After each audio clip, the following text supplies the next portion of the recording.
Good afternoon, everyone. This is Lori in Spokane. Today is Monday, April 8th. We're going to get started on our weekly briefing right now. So, topics of concern for this week is much kind of like last week, just a typical active spring pattern across the inland northwest. We'll keep watching rivers, but no real concerns.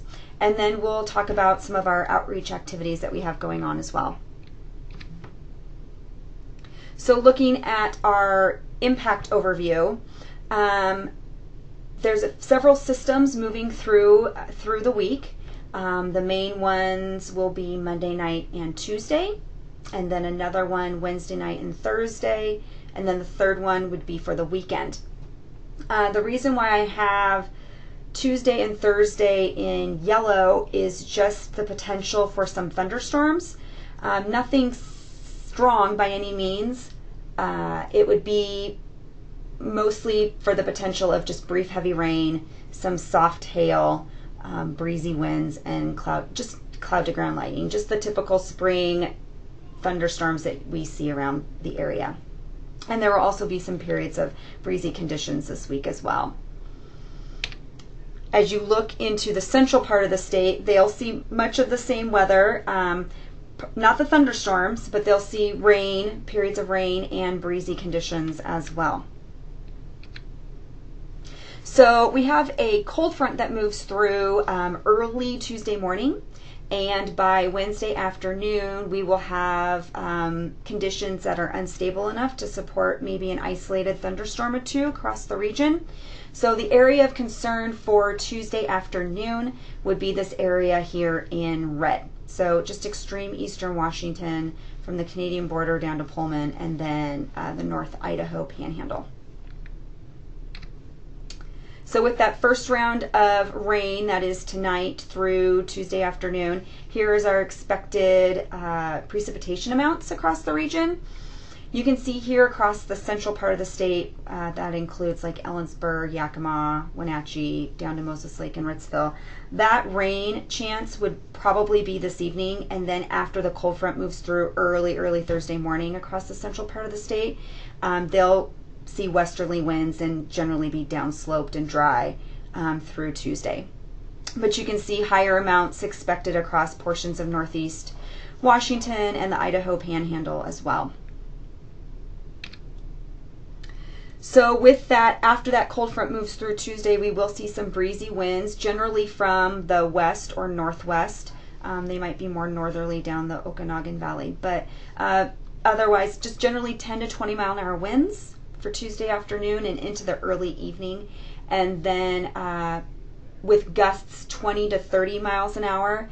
And then you can see here across the central part of the Cascades into the parts of the basin, we could see gusts 40 to 45 miles an hour. So round two system would be Wednesday night into Thursday. This system's kind of coming from a different direction. It's kind of coming down from the northwest. So generally the central part of the state, portions of the east slopes of the Cascades and the Columbia Basin will generally be shadowed out. And it won't be until you get into eastern Washington and North Idaho that there is some chance of rain across the region. So then we move into our weekend system. There are some model differences as to how the weekend's going to play out, and some timing differences as well. But generally through the weekend, it'll probably be similar to last weekend, where there'll be periods of rain, periods of dry, breezy at times. One model has pretty significant rains for the Idaho Panhandle. Some other models are not showing that. So hopefully we'll get a better idea as we move into the later part of this week what's on store for the weekend, but it'll probably be your typical spring unsettled weather.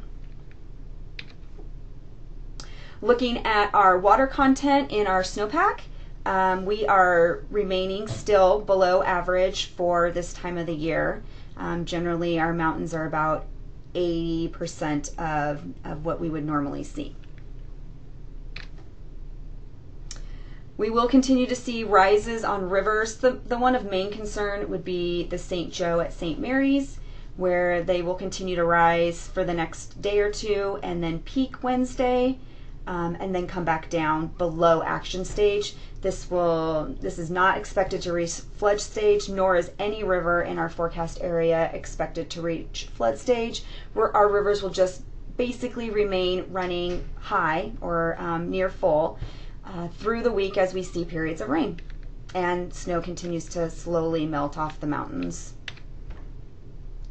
So looking at our 8 to 14 day outlook given to us by the Climate Prediction Center, this is for April 15th through the 21st. So you can see the middle to late part of April, we are seeing below average temperatures as well as some above average precipitation. So what are average temperatures for this time of the year?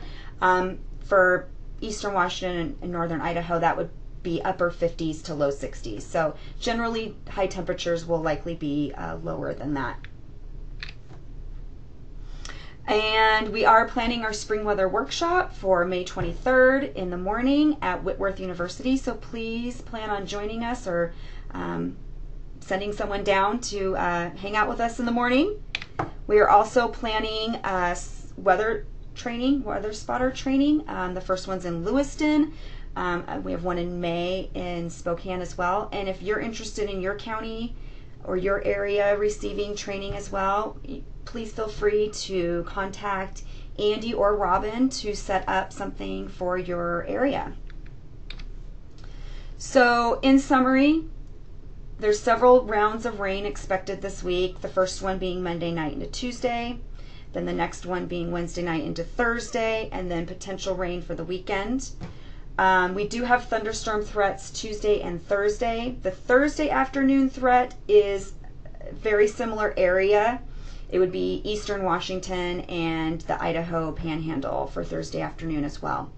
And then we'll have some breezy conditions on Tuesday and into the weekend as well. And the weekend will be unsettled. Thank you guys so much for joining, and we hope you have a great week.